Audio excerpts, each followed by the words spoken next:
नमस्कार दोस्तों, मैं रिशु सिंह आप सभी का स्वागत करती हूँ अपने YouTube चैनल पे और उम्मीद करती हूँ कि आप सब ठीक होंगे और पढ़ाई कर रहे होंगे। तो आज हम पढ़ेंगे अमृतसर आ गया, जो कि कहानी है भीष्म शाहानी द्वारा लिखी गई। और इस कहानी का हम मूल पाठ पढ़ेंगे और उसकी थोड़ी सी समीक्षा लिखेंगे। तो चलिए शुरू करते हैं। अमृतसर आ गया है भीष्म शाहानी द्वारा लिखित एक कहानी है। यह किताब भारत के विभाजन के परिदृश्य पर लिखी गई है। कहानी में शरणार्थियों के एक समूह का पाकिस्तान से भारत के सीमावर्ती शहर अमृतसर की ओर यात्रा के दौरान के भयावह और विनाश का वर्णन है। तो इसमें भारत विभाजन की कहानी है और ये एक छोटी सी कहानी है, मतलब ट्रेन के सफ़र की कहानी है। तो चलिए हम लोग मूल कहानी की तरफ चलते हैं।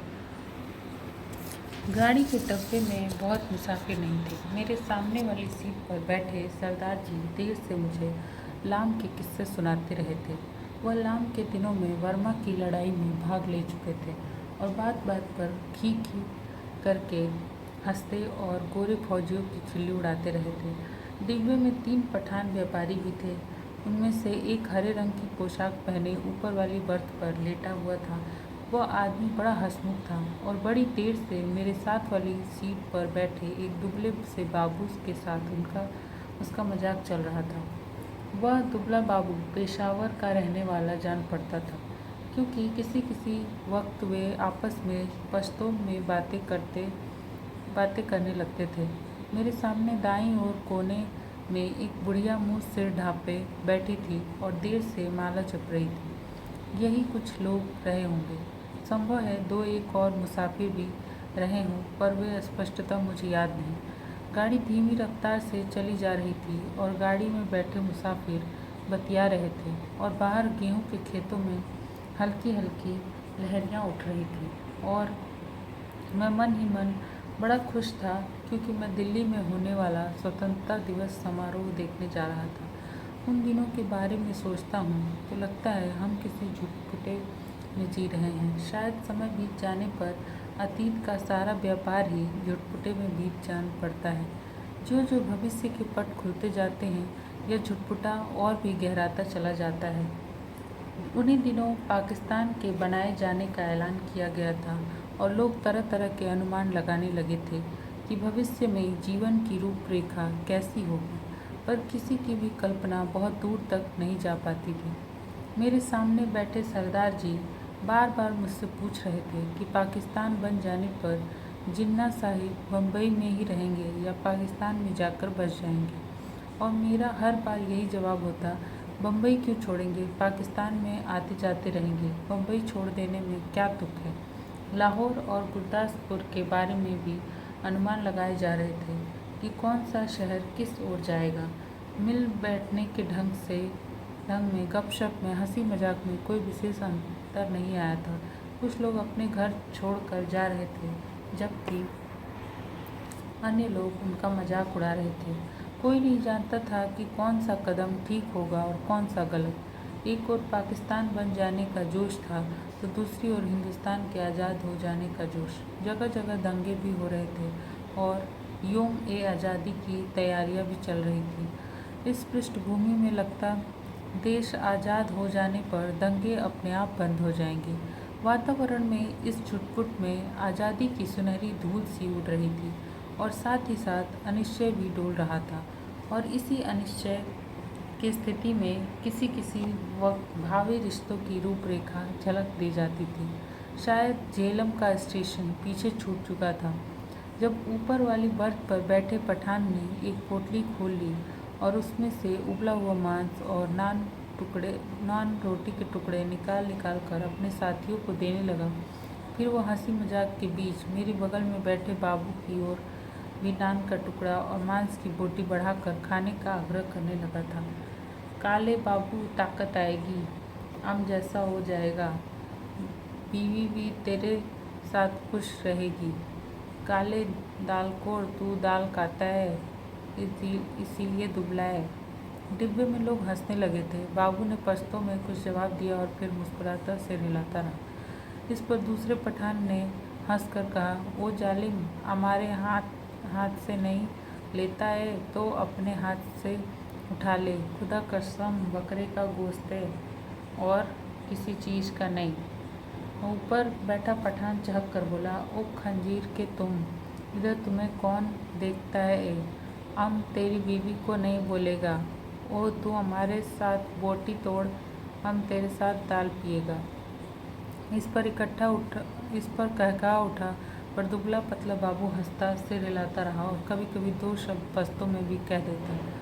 ओ कितना बुरा बात है, हम खाता है और तुम हमारा मुंह देखता है।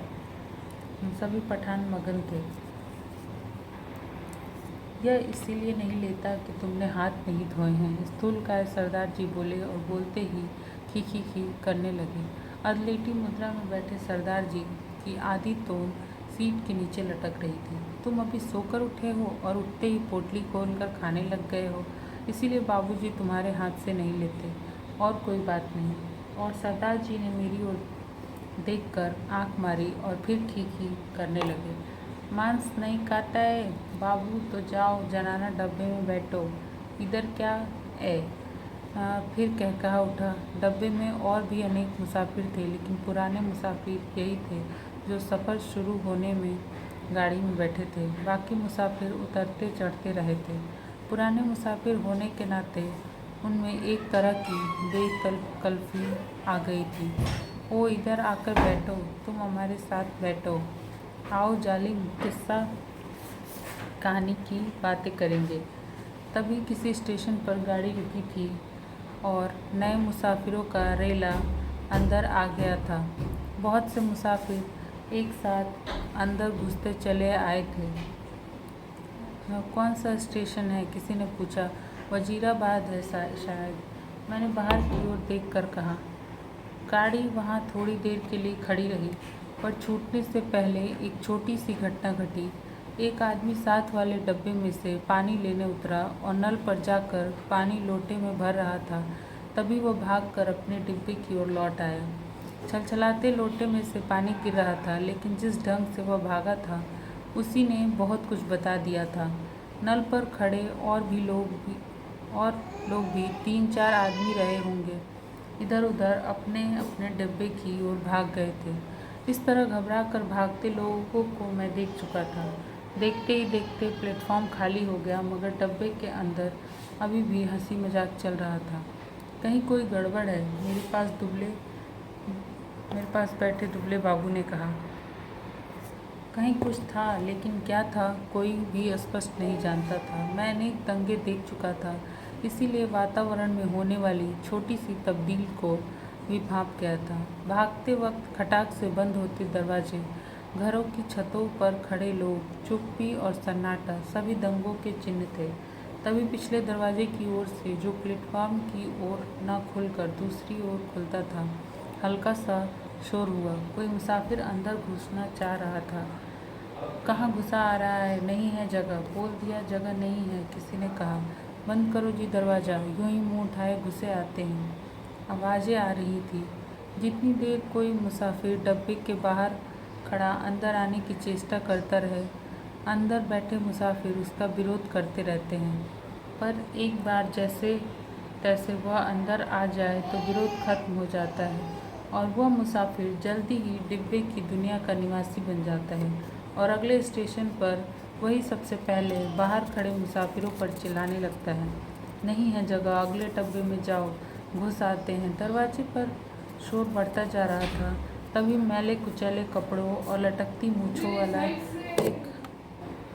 एक आदमी दरवाजे में से अंदर घुसता दिखाई दिया। चीकट, मैले कपड़े, जरूर कहीं हलवाई की दुकान करता होगा। वह लोगों की शिकायतों आवाज़ों की ओर ध्यान दिए बिना दरवाजे की ओर घूमकर बड़ा सा काले रंग का संदूक अंदर की ओर घसीटने लगा।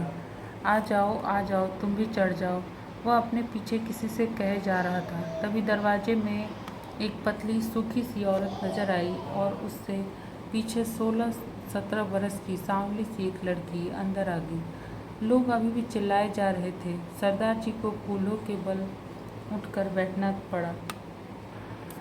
बंद करो जी दरवाज़ा, बिना पूछे चढ़े आते हैं, अपने बाप का घर समझ रखा है, मत घुसने दो जी। क्या करते हो? धकेल दो पीछे। और लोग भी चिल्ला रहे थे। वह आदमी अपना सामान अंदर घसीटे जा रहा था और उसकी पत्नी और बेटी संडास के दरवाजे के साथ लग कर खड़े थे। और कोई डब्बा नहीं मिला? औरत जात को भी यहाँ उठा लाया है? वह आदमी पसीने से तर था और हाँफता हुआ सामान अंदर घसीटे जा रहा था। संदूक के बाद रस्सियों से बंधी खाट की पाटियाँ अंदर खींचने लगा। टिकट है जी मेरे पास, मैं बेटिकट नहीं हूँ। इस पर डिब्बे में बैठे बहुत से लोग चुप हो गए, पर बर्थ पर बैठा पठान उचक कर बोला, निकल जाओ इधर से, दिखता नहीं है इधर जगह नहीं है। और पठान ने आओ देखा न ताओ आगे बढ़कर ऊपर से उस मुसाफिर को एक लात जमा दी, पर लात उस आदमी को लगने के बजाय उसकी पत्नी के कलेजे में लगी और वो वहीं हाय हाय करती बैठ गई। उस आदमी के पास मुसाफिरों के साथ उलझने के लिए वक्त नहीं था। वह बराबर अपना सामान अंदर घसीटे जा रहा था। वह डिब्बे में मौन छा गया। खाट की पाटियों के बाद बड़ी बड़ी गठरियाँ आई। इस पर ऊपर बैठे पठान की सहन क्षमता चूक गई। निकालो इसे, कौन है ये? वह चिल्लाया। इस पर दूसरे पठान ने, जो नीचे की सीट पर बैठा था, उस आदमी का संदूक दरवाजे में से नीचे धकेल दिया, जहाँ लाल वर्दी वाला एक कूली खड़ा सामान अंदर पहुँचा रहा था। उसकी पत्नी के चोट लगने पर कुछ मुसाफिर चुप हो गए थे। केवल कोने में बैठी बुढ़िया करलाए जा रही थी।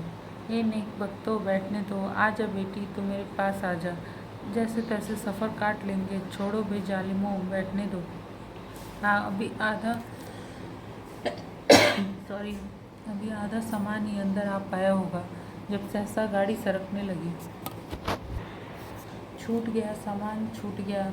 वह आदमी बदहवास सा हो कर चिल्लाया, पिताजी सामान छूट गया। संडास के दरवाजे के पास खड़ी लड़की सिर से पाँव तक काँप रही थी और चिल्लाए जा रही थी, उतरो, नीचे उतरो। आदमी हड़बड़ा कर चिल्लाया और आगे बढ़कर खाट की पाटियाँ और गठरियाँ बाहर फेंकते हुए दरवाजे का डंडहरा पकड़ कर नीचे उतर गया। उसके पीछे उसकी व्याकुल बेटी और फिर उसकी पत्नी कलेजों को दोनों हाथों से दबाए हाय हाय करते नीचे उतर गई।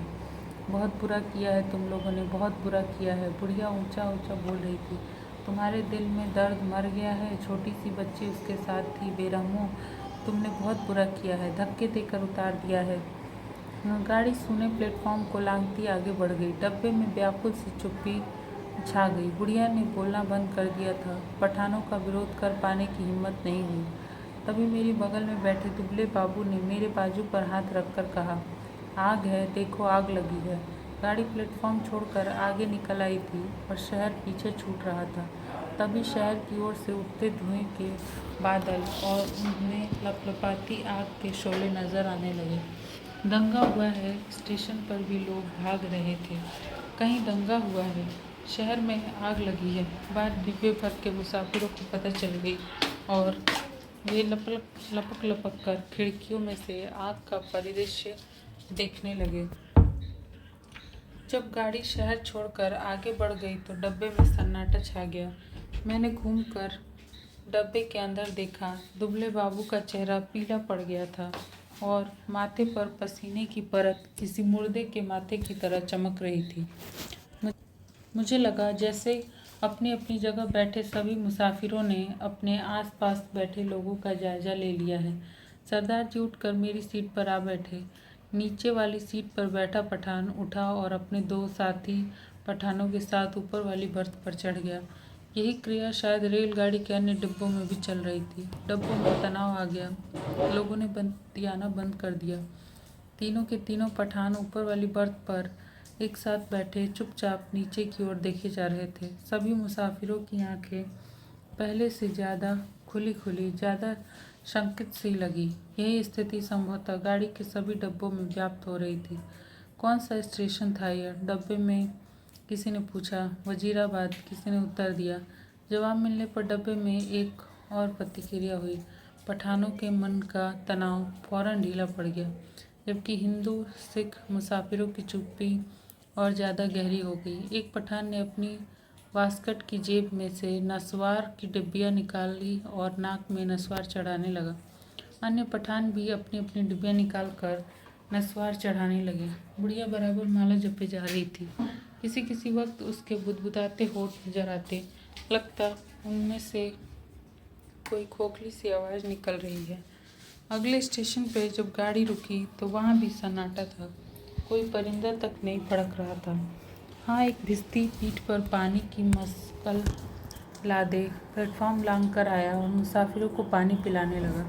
लो पियो पानी, पियो पानी। औरतों के डब्बे में से औरतों और बच्चों के अनेक हाथ बाहर निकल आए थे।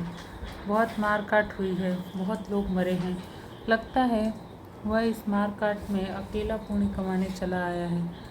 गाड़ी सरकी तो सहसा खिड़कियों के पल्ले चढ़ाए जाने लगे।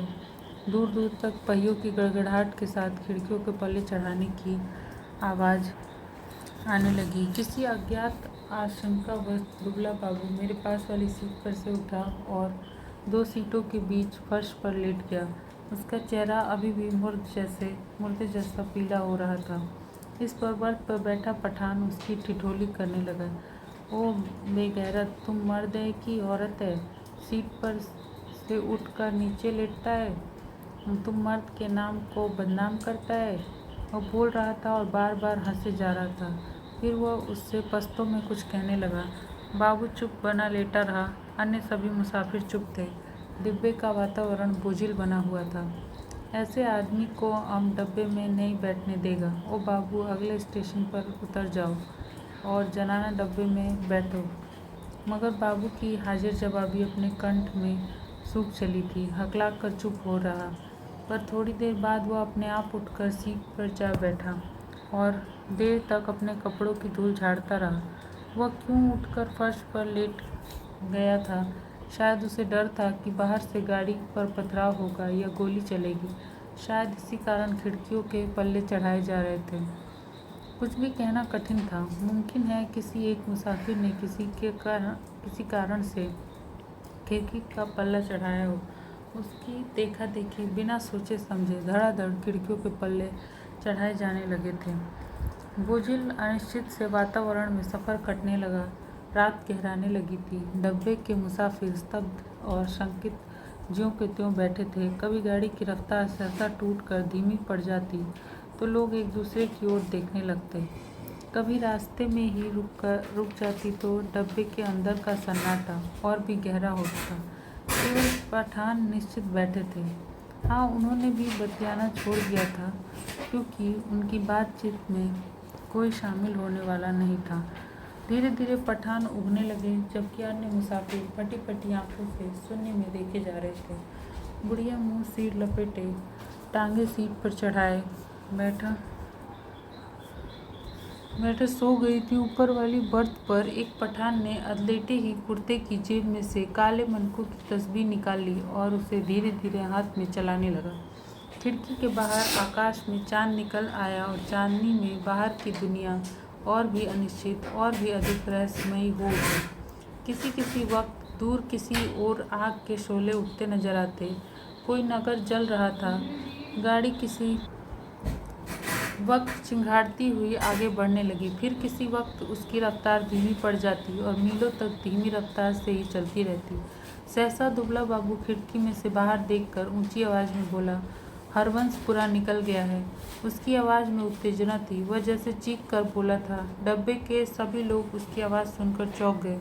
उसी वक्त डब्बे के अधिकांश मुसाफिरों ने मानो उसकी आवाज़ को ही सुनकर करवट बदली। ओ बाबू, चिल्लाता क्यों है? तस्बीह वाला पठान चौंक कर बोला, इधर उतरेगा तुम, जंजीर खींचूं? और खीखी करके हंस दिया। जाहिर है वह हरवंशपुरा की स्थिति से अथवा उसके नाम से अनभिज्ञ था। बाबू ने कोई उत्तर नहीं दिया, केवल सिर हिला दिया और एक आध बार पठान की ओर देखकर फिर खिड़की के बाहर झांकने लगा।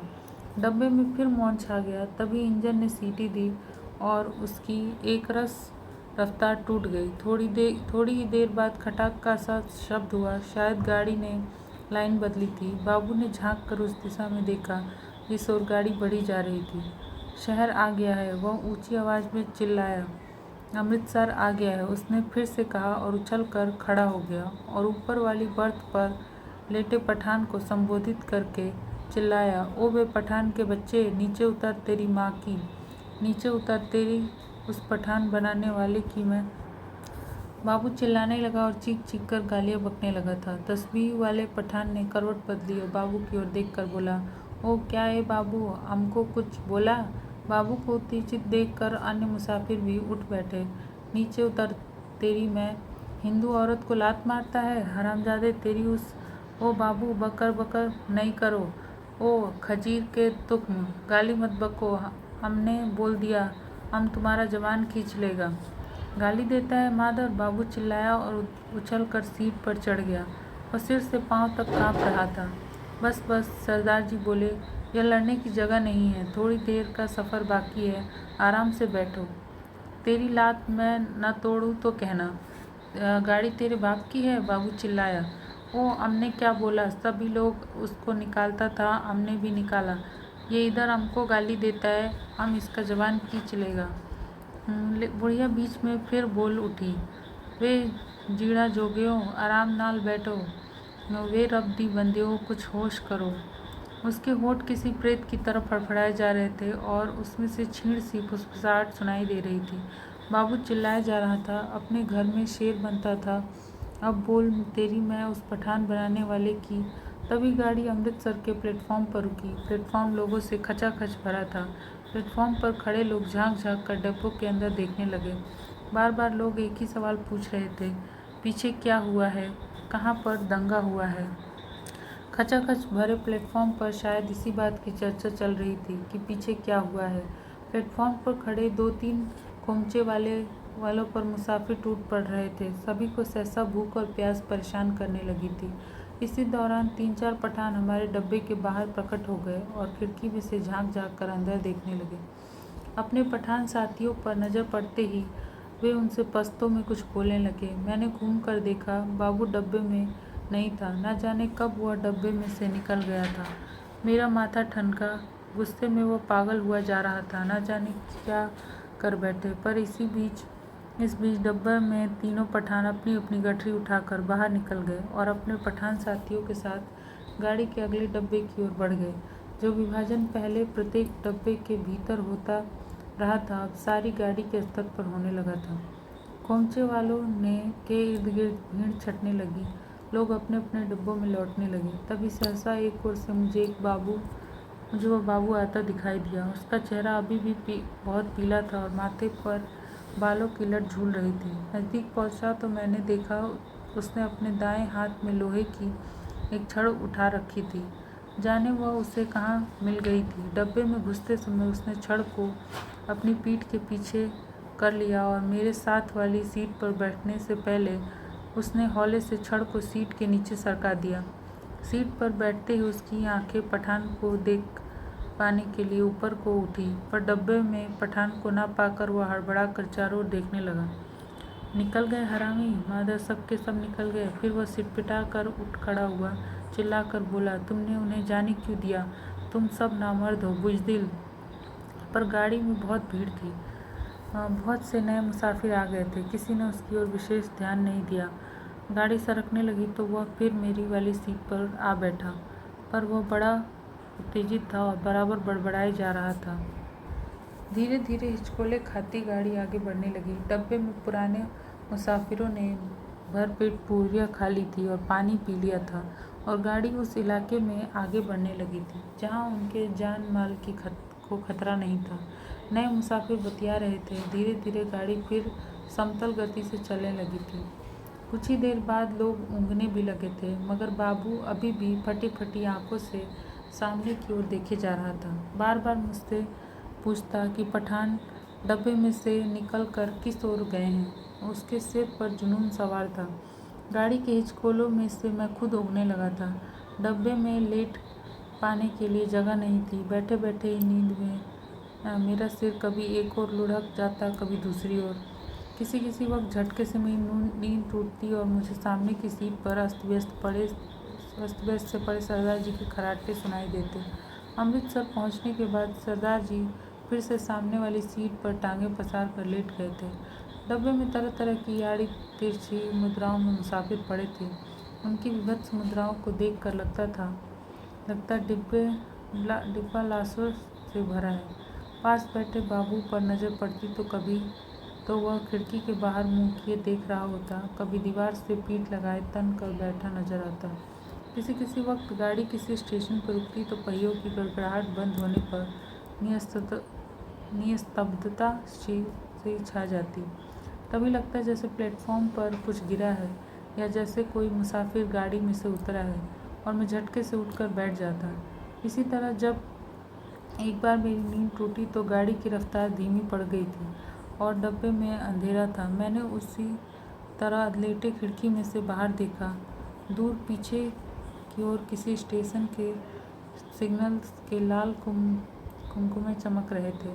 स्पष्टतः गाड़ी कोई स्टेशन लांघ कर आई थी, पर अभी तक उसने रफ्तार नहीं पकड़ी थी। डब्बे के बाहर मुझे धीमे से अस्फुट स्वर सुनाई दिए। दूर ही एक धूमिल सा काला पुंज नजर आया। नींद की खुमारी में मेरी आंखें कुछ देर तक उस पर लगी रही, फिर मैंने उसे समझ पाने का विचार छोड़ दिया। डब्बे में अंदर अंधेरा था, बत्तियां बुझी हुई थी, लेकिन बाहर लगता था पौ फटने वाली है। मेरी पीठ पीछे डब्बे के बाहर किसी चीज़ को खरोचने की सी आवाज़ आई। मैंने दरवाजे की ओर घूम कर देखा। डब्बे का दरवाज़ा बंद था। फिर मुझे फिर से दरवाज़ा खरोचने की आवाज़ सुनाई दी। फिर मैंने साफ साफ सुना लाठी से कोई डब्बे का दरवाज़ा पटपटा रहा था। मैंने झांक कर खिड़की के बाहर देखा। सचमुच एक आदमी डब्बे की 2 सीढ़ियाँ चढ़ आया था। उसके कंधे पर एक गठरी झूल रही थी और हाथ में लाठी थी, और उसने बदरंग से कपड़े पहन रखे थे और उसके दाढ़ी भी थी। फिर मेरी नज़र बाहर नीचे की ओर आ गई। गाड़ी के साथ साथ एक औरत भागती चली आ रही थी, नंगे पाँव, और उसने 2 गठरियाँ उठा रखी थी। बोझ के कारण उससे दौड़ा नहीं जा रहा था। डब्बे के पायदान पर खड़ा आदमी बार बार उसकी ओर मुड़ कर देख रहा था और हाँफता हुआ कहे जा रहा था, आजा आजा, तू भी चढ़ जा, आजा। दरवाजे पर फिर से लाठी पटपटाने की आवाज़ आई। खोलो जी दरवाज़ा, खुदा के वास्ते दरवाज़ा खोलो। वह आदमी हाँफ रहा था, खुदा के लिए दरवाज़ा खोलो, मेरे साथ में औरत जात है, गाड़ी निकल जाएगी। सहसा मैंने देखा बाबू हड़बड़ा कर उठ खड़ा हुआ और दरवाजे के पास जाकर दरवाजे में लगी खिड़की में से मुंह बाहर निकाल कर बोला, कौन है? इधर जगह नहीं है। बाहर खड़ा आदमी फिर गिड़गिड़ाने लगा, खुदा के वास्ते दरवाज़ा खोलो, गाड़ी निकल जाएगी। और वह आदमी खिड़की में से अपना हाथ अंदर डालकर दरवाज़ा खोल पाने के लिए सिटकनी टटोलने लगा।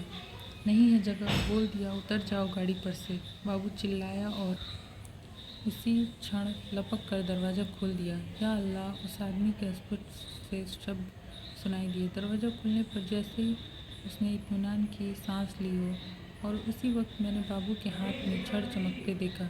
एक ही भरपूर वार बाबू ने उस मुसाफिर के सिर पर किया था। मैं देखते ही डर गया और मेरी टांगें लरज गई। मुझे लगा जैसे छड़ के वार का उस आदमी पर कोई असर नहीं हुआ। उसके दोनों हाथ अभी भी जोर से डंडहरे को पकड़े हुए थे। कंधे पर से लटकती गठरियाँ खिसक कर उसकी कोहनी पर आ गई थी। तभी सहसा उसके चेहरे पर लहू की 2-3 धारें एक साथ फूट पड़ी। मुझे उसके खुले होंठ और चमकते दांत नजर आए। वह 2-1 बार या अल्लाह बुदबुदाया, फिर उसके पैर लड़खड़ा गए। उसकी आंखों ने बाबू की ओर देखा, अधमुदी सी आंखें जो धीरे धीरे सिकुड़ती जा रही थी, मानो उसे पहचानने की कोशिश कर रही हो कि वह कौन है और उससे किस अदावत का बदला ले रहा है। इस बीच अंधेरा कुछ और छन गया था। उसके होंठ फिर से फड़फड़ाए और उनमें सफ़ेद दांत फिर से झलक उठे। मुझे लगा जैसे वो मुस्कुराया है, पर वास्तव में केवल क्षय के ही कारण होठों में बल पड़ने लगे थे। नीचे पटरी के साथ साथ भागती औरत बड़बड़ाए और कोसे जा रही थी। उसे अभी भी मालूम नहीं हो पाया था कि क्या हुआ है। वह अभी भी शायद यह समझ रही थी कि गठरी के कारण उसका पति गाड़ी पर ठीक तरह से चढ़ नहीं पा रहा है और कि उसका पैर जम नहीं पा रहा है, और गाड़ी के साथ साथ भागती हुई अपनी 2 गठरियों के बावजूद अपने पति के पैर पकड़ पकड़ कर सीढ़ी पर टिकाने की कोशिश कर रही थी। तभी सहसा डंडहरे से उस आदमी के दोनों हाथ छूट गए और वह कटे पेड़ की भांति नीचे जा गिरा, और उसके गिरते ही औरत ने भागना बंद कर दिया, मानो दोनों का सफ़र एक साथ ही खत्म हो गया हो। बाबू अभी भी मेरे निकट डिब्बे के खुले दरवाजे में बुद्ध का बुद्ध बना खड़ा रहा था। लोहे की छड़ अभी भी उसके हाथों में थी। मुझे लगा जैसे वह छड़ को फेंक देना चाहता है, लेकिन उसे फेंक नहीं पा रहा। उसका हाथ जैसे उठ नहीं रहा था। मेरी सांस अभी भी फूली हुई थी और डब्बे के अंधियारे कोने में मैं खिड़की के साथ सट कर बैठा उसकी ओर देखे जा रहा था। फिर वह आदमी खड़े खड़े हिला। किसी अज्ञात प्रेरणावश वह एक कदम आगे बढ़ाया और दरवाजे में से बाहर पीछे की ओर देखने लगा। गाड़ी आगे निकलती जा रही थी। दूर पटरी के किनारे अंधियारा पुंज सा नजर आ रहा था। बाबू का शरीर हरकत में आया। एक झटके में उसने छड़ को डब्बे के बाहर फेंक दिया, फिर घूमकर डब्बे के अंदर दाएं बाएं देखने लगा। सभी मुसाफिर सोए पड़े थे। मेरी ओर उसकी नज़र नहीं उठी। थोड़ी देर तक वह खड़ा डोलता रहा, फिर उसने घूमकर दरवाज़ा बंद कर दिया। उसने ध्यान से अपने कपड़ों की ओर देखा, अपने दोनों हाथों की ओर देखा, फिर एक एक करके अपने दोनों हाथों को नाक के पास ले जाकर उन्हें सूंघा, मानो जानना चाहता हो कि उसके हाथों से खून की बू तो नहीं आ रही है। फिर वह दबे पांव चलता हुआ आया और मेरी बगल वाली सीट पर बैठ गया। धीरे धीरे चुटपुटा छटने लगा। दिन खुलने लगा। साफ सुथरी सी रोशनी चारों ओर फैलने लगी। किसी ने जंजीर खींचकर गाड़ी को खड़ा नहीं किया था। छड़ खाकर गिरी उसकी देह मीलों पीछे छूट चुकी थी। सामने गेहूं के खेतों में फिर से हल्की हल्की लहरियां उठने लगी थी। सरदार जी बदन खुजलाते उठ बैठे। मेरी बगल में बैठा बाबू दोनों हाथ सिर के पीछे रखे सामने की ओर देखे जा रहा था। रात भर में उसके चेहरे पर दाढ़ी के छोटे छोटे बाल उगाए थे। अपने सामने बैठा देखकर सरदार उसके साथ बतियाने लगा। बड़े जीवट वाले हो बाबू, दुबले पतले हो पर बड़े गुर्दे वाले हो। बड़ी हिम्मत दिखाई है। तुमसे डर कर ही वो पठान डब्बे में से निकल गए। यहाँ बने रहते तो एक न एक की खोपड़ी तुम जरूर दुरुस्त कर देते। और सरदार जी हंसने लगे।